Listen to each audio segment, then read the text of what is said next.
Yeah, Perfect Plex Radio. We about to go live on him. Mike Knoxxx. That's with 3 X's cause he's hardcore. Are y'all ready? I go by the name Fred Knoxxx. We about to give y'all something special. You ready? Welcome back, wrestling fans. It is I, your host, Mike Knoxxx. People, welcome back to Perfect Plex Talk YouTube, your weekly Monday Night Raw review show. Monday Night Raw has just ended, and it's Raw leading to WrestleMania. So where the hell is my excitement for WrestleMania? Come on, people. Come on, the powers that be. Whoever is running the company on the television side, Vince McMahon, brother, I through all your racial innuendos and the things you have done to me over my life as 39 years of being a wrestling fan, I cannot recall a time I have been more bored at watching your product. And this is me, hashtag WWE guy. This is me, hashtag wrestling is storyline. I try to understand what it is you give me. I try on Perfect Plex Talk Radio each and every single Monday night at 6 p.m. on the BDSIR Radio Network. That's BDSIR Network.com. People, where we give you great interviews like we did today with Brodus Clay, also known as Tyrus, over in Impact Wrestling. You can catch that interview on iTunes or Stitcher Radio. Just go to the website. Wherever social media is sold, Mike Knoxxx, 3 X's, because I'm hardcore. But people, you already know that. But what can I say but what I can do? And that's what I'm here to do. Report to you, the YouTube listening audience, on my opinion about tonight's Monday Night Raw. Well, you kind of heard half of it, or how I mostly feel about it, but then there's, it's me, hashtag WWE guy, so we'll always find a silver lining in a playbook that Jennifer, was available, and I've seen her picture, so I will try to be, busting her face like a Jackson Pollock, I guess. I don't know, but listen, people, Raw opened up with, Seth Rollins out there, what to do as Seth Rollins, is out there, and he's talking about I'm this and I'm that, and this thing going on with him and Jon Stewart from The Daily Show. I only know him, honestly. I know he's The Daily Show. I know that, but what else have Jon Stewart ever done besides, and Big Daddy with Adam Sandler? Can somebody tell me? I'm just trying to figure out, I'm not hating on Jon Stewart, of The Daily Show. I think he's funny at times, but I'm just trying to figure out what has he done. Can somebody tell me? Comment below, let me know what he's done besides, Big Daddy with Adam Sandler. But Seth comes out, talks about how he's the future and all these things that are going on with the company. And I gotta say this much, people. As I look over this show and how it opened out, and he comes out, at this point, Roman Reigns wants to come out to Samoan Superman himself about, what have you done? I've been here, I've run the Royal Rumble. What have you done? I'm richer than Michael Jordan. I'm a better rapper than Wiz Khalifa, who's going to be on Raw next week, so you got to sell that as well. And I'm a better wrestler than you. So then the fans, and listen here, New Jersey, come here, give me a hug. Come here.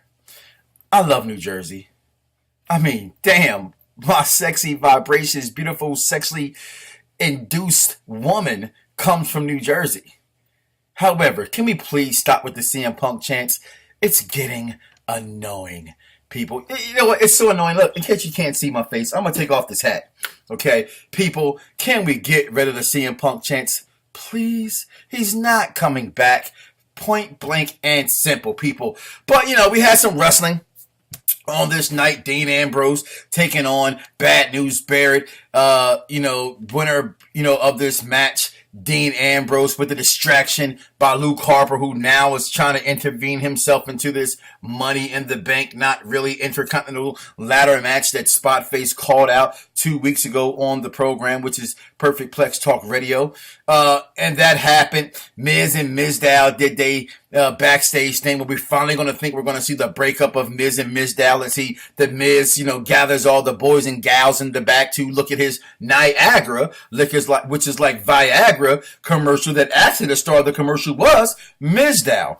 Smacks the Mizdow and tells him, "I'll put you back where you were, which is nowhere, unemployed, if you do this to me," and blah, blah, blah, blah, blah. And, that's nothing to do when I'm watching Raw lately is because all I ever hear is a bunch of, how Charlie Brown felt whenever the adult was talking in the room. Blah, blah, blah, blah, blah, blah, blah, blah, blah. I truly, it's hard as a wrestling fan, and I try to continue to watch a product that has turned completely to my children. And I know because of my children, I still watch it. Because of my children, it gives me the inner species to love a sport, which is professional wrestling.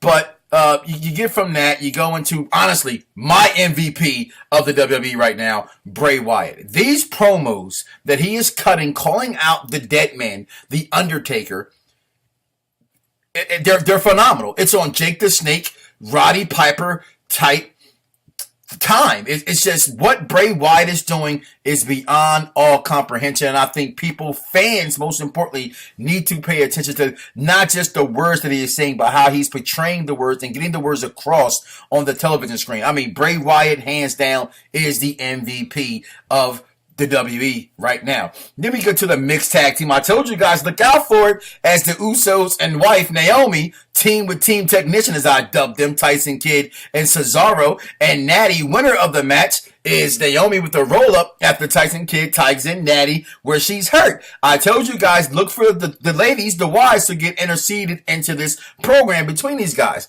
I like how they did keep that storyline going along. You know what? I even go back a little bit and even like how Luke Harper has got himself into the Intercontinental ladder match discussion. Anything about that I don't like is the whole R-Truth interaction with that. And I don't, as I said today on the program, that maybe they're trying to make the IC title like the workhorse title that it is. You give me these great athletes, the Daniel Bryans, the Dolph Zigglers, the Bad News Bears, the Dean Ambroses of the world, but then you give me R-Truth. So it makes me think, okay, after WrestleMania, what will they do with this title? Where will we go from here after the ladder match when you intercede someone like R-Truth? Because we know with the WWE, anything is possible. It's just not something that was said by Kevin Garnett when he won a championship and was off key with, the Adidas commercial. However, after that, we get what I should be currently watching now, but I have a responsibility. I've given myself the responsibility to you, the YouTube listening audience out there, to report to you. Is this Booker T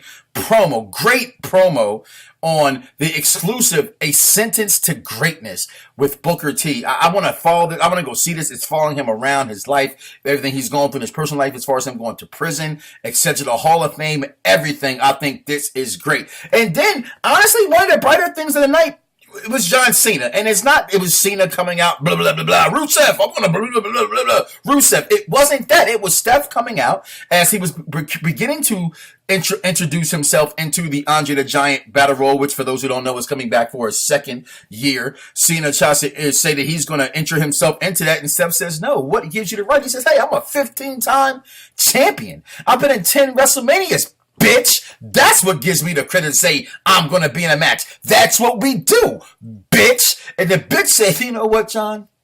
I can be a bitch, but you know what? I can also tell you who has the power around here. And you know what? If you want to be in a match with Rusev, it's up to Rusev, bitch. So she should have said to John. She should say, okay, I'm going to be a bitch, and John, you're going to be a bitch. But how about this? The concept of how the WWE, at this point, you got to just take your hats off to them somewhat, right? My hat's already off. I took it off. To the fact of how they troll the IWC. WrestleMania without John Cena. Maybe that's what people want. And the crowd is going, yes. I would say about maybe 65, 70% of that crowd was actually saying, yes to not having him be a part of WrestleMania. Then Rusev comes out and says, Cena, I give you nothing. You deserve nothing. You're nothing. So you know what? Stick it up your Putin. Okay, that's what he should have said. And then out comes Axelmania, who claims, he's the longest running participant in the Royal Rumble, 36 days, 12 hours, and some change ticking. And again, they're trolling the IWC. Don't you guys understand what they're doing out here? They're making fun of the fact that you think that this stuff is actually funny. he was never going to win a Royal Rumble anyway. But they like to mess with people like you. Then Triple H comes out, his stuff over Sting and why he feels Sting never came here, and he kept him out. Booker T on commentary mentioning that, maybe politics took place where Triple H himself prevented Sting, the vigilante as they refer to him as. By the way, that is one stupid way to refer to the icon known as Sting. The man called Sting has now become the vigilante Sting. Only in the WWE arena, right? So he comes out, tells Booker T, what do you think about him, why he didn't come? And he said, you know what? He probably didn't come because of the politics that was here and the power that you have and what you could do by having him come here and things like that. And he said, you know what, Booker? You're fired. And then I said at this point, oh, well, Black History Month, it's about over. So in cometh and out goes the trash when it's Black History Month. Black History Month is over. So, hey, why not? Then he goes, hey, Negro boy. Well, he didn't really say that. That's what he was thinking in his head. And that's what I was feeling as I was watching it on TV as I was back at Wrestlemania 19 all over again. Hey, Negro. You don't have to be fired. I actually like what you do around here. You know what? Go ahead and sit down. I just wanted to show you who had the power. And Booker T's like, yes, massa. But not really. But, you got a job to do. You got to do it. People, again, I touched that line very thin because as a fan of professional wrestling, as a black man who's a fan of professional wrestling, everything the last year has been about blacks in professional wrestling and what have they done and what have they not done.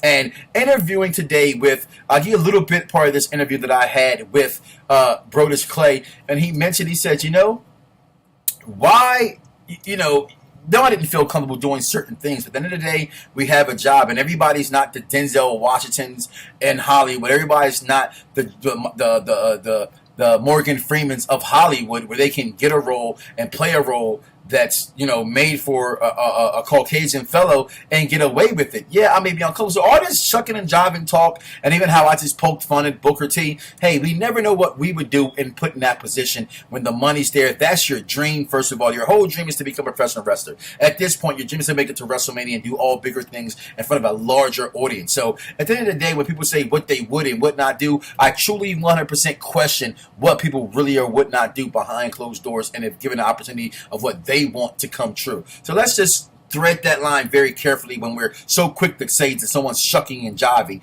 in what we would not do. So then after that, he sits back down at the table. Like I said, he comes out, Booker T. And later on that match, we had the return of AJ Lee, as we got a Divas match tonight for the Divas title as Paige took on Nikki Bella. God, so it's just like looking at her on TV. It's okay. Out comes AJ. Like we should have expected AJ come back after her Twitter rant that went on with Stephanie McMahon as well as Vince McMahon with the hashtag Give Divas a Chance. That's why she said she came back to give Divas a chance. Then we had the introduction of Alundra Blaze, Medusa. This is what I find very intriguing for everybody who doesn't know Alundra Blaze from the 80s, where, the golden age of professional wrestling, pretty much the first diva to actually get over on a mainstream. There were other divas that were out there, but no one had actually set the blaze, if you will, so to speak, like Alundra Blaze herself. Then to make it even better in the world of professional wrestling and for women, put women's wrestling on a higher plateau, going above shows like Glow, when she showed up on Monday Nitro and threw the WWF at that time women's title in the trash and becoming Medusa. How big was that moment during the Monday Night Wars? I know I was in shock. I know you were in shock. And now, when everybody says Vince doesn't forgive, I mean, everybody forgives in their own time, but look who's going into the Hall of Fame. Medusa, who swore she would never do it, is now doing it. I think that's pretty cool. Then we have this whole thing with Jon Stewart again and Seth Rollins. Seth at this point's in the ring doing a Daily Show routine, making fun. They come out. And again, this is where I question. I know that wrestling is predetermined. It's not. It's staged. It's orchestrated. I will not use the F word, okay? But in a world where I know that things are the way they are, I don't like when outsider entertainers come in to make fun of the way that it is. This is why a lot of people, at least I know, I can speak for myself, was not a fan of The Miz at first from watching him on the Real World. I thought, here go a guy who's making fun of what I love, which is professional wrestling. And that's how I feel about this whole double take with Jon Stewart and Seth Rollins. I know it's good for business. I know that it brings a different notoriety to the company, which it may not have had, or open up a windows towards an avenue towards people who may not have been back into wrestling to do that from his fan base. But I just frankly don't like it, and like it even less on my television. However, during this segment, Randy Orton comes out to do whatever it is Randy Orton's been doing with Seth Rollins during this whole entire show, as today's title hashtag will be Seth is Raw, because all of Raw was pretty much Seth Rollins, the future of the company. During this time, Randy Orton coming out, there it is, Jon Stewart gives him a big old nut shot, bam, in the nuts. And then, hey, that's how that segment goes off. Randy says, if you really want to do something, you go out there, you challenge Roman Reigns. That's exactly what happens. And Roman Reigns takes on Seth Rollins with the authority out there. And again, these are things you put in your notes because you go, I know who's going to win the match. But hey, wait till I tell you who won this match. But I want to get back into the Intercontinental match, because at this point, you got Daniel Bryan taking on Luke Harper. Winner of this match, Daniel Bryan, by a yes lock. But during the match, people, I told you guys, let's not be so quick to beg for something that you're not sure is going to happen the way you want it to happen. We're not sure how fully healthy that Captain Caveman himself, Daniel Bryan, is. But during this match, he takes a severe drop on his head by Luke Harper, and he seems to have at least a stinger from all points, just give him the eyeball test, if you will, so to speak, on an injury. I'm not a physician, nor do I not pretend to be, but it looked kind of serious. I pray to God that it isn't, and we can get Daniel Bryan back out there as soon as possible, doing what he loves to do more, and that's entertain you, me, the wrestling fans that are out there. But I thought that was important. And I'm going to say it right here. Everybody's going to copy it, and this is what everybody does. They copy, paste, copy, paste. Shout out to Diggy Simmons, about to be 20 years old, copy, paste. Okay? The Intercontinental title has become, if the way they're hopping hot potato in it, is the Intercontinental title the 24/7 rule? If the Intercontinental title became the 24/7 rule, would you be okay with that? Comment below. Let's talk about it. Now, the main event of the evening, as that's about to take place, Paul Heyman comes out to do more promotional work for Brock Lesnar. More of us not seeing Brock Lesnar on TV. More of us knowing or having the feeling, having the thoughts, wanting to think we're going to get a WrestleMania 20 all over again. Is Brock Lesnar gone before the match even starts? Now, again, we talked about this before on Perfect Plex Talk Radio this evening. You can catch it each and every single Monday night at 6 p.m. on BDSIR Network.com, as well as all the other shows that are on the network. But we discussed this whole thing with Brock Lesnar. Who do you want to blame? Everybody wants to get mad at Brock Lesnar. Again, what would you do if you were in the position? Eminem said it best. What would you do if you had one shot? What would you do? I'm just saying, money talks, walks, and that's what it's always going to be. What's the key to life? Money, power, respect. So, yes, I know it's professional wrestling. Yes, I know we have our own little clan. Yes, I know that we're like trackies and we're in that World of Warcraft kind of fan base. I understand all that it's killing the business. I understood what WrestleMania 20 did. I don't like what he's doing now. But again, you got to think as a fan. And you got to think as a business person. I'm a CEO. I have to think as a business person sometime. And I got to look at the fact that Brock Lesnar, hey, if the money's there, do it. But hey, I'm the first person that said, I don't want to see Brock Lesnar leave. I think he's good for the company. I don't mind the part-time champion. I would like to see more of him, but we're not getting it at the same time. If he walks, what does this really say about the streak for the 1 and the 1 and 21-1? But the main event happened. Seth Rollins took on the Samoan Superman himself, Roman Reigns, who loses because of Randy Orton continuing to play. He's mind effing this guy. Don't y'all say that? He's mind effing Seth Rollins, and it's working. It's going to lead to that match at WrestleMania. But again, after the match, Roman Reigns does what he's been doing better and better, as he did with the opening segment when he came out and got the microphone to show the mic skills. And he came out at the end of the program and did a very impressive over-the-top rope dive, spear after spear after spear after Superman punch. Roman Reigns has been built the way he should have been built all along, and I, again, am liking that. Now, the matches of the night, the Divas match, the Dean Ambrose match with Bad News Barrett, the Team Technician and the Tag Team match. I mean, we literally only had 4 matches tonight, maybe 5 if I'm missing one here or there, but I don't think so. Like I said, I'm just not happy with, Daniel Bryan and Luke Harper. It was a very lackluster Raw, and This is where fans say we don't want Raw to be 3 hours long, and it's because of nights like this. You have a hard time getting through it. In the words of the crew, where Barbershop Talk Meets Radio each and every single Monday night and every day of the week, for that matter, on the best damn show on radio networks, we talk about these things like, what are you going to do? What are we here for? Why are we watching this program? Why is it 3 hours long? It's the road to WrestleMania. Where is the pageantry? Where is the feeling that 3 weeks after this Monday, we got 3 more Raws after the night? How do you feel? 27 days to WrestleMania. And I would always love to go. I'm not going to sit there and say, oh, we go buy my ticket to go to this WrestleMania for nothing in the world. Because you've been there once, you know the experience, and you want to experience it again. So congratulations to everybody that's going. But damn, make me want to go before WrestleMania instead of the day of WrestleMania. When I can turn and say, well, damn, I wish I was there. Make me want to go to WrestleMania again. Please, Vince.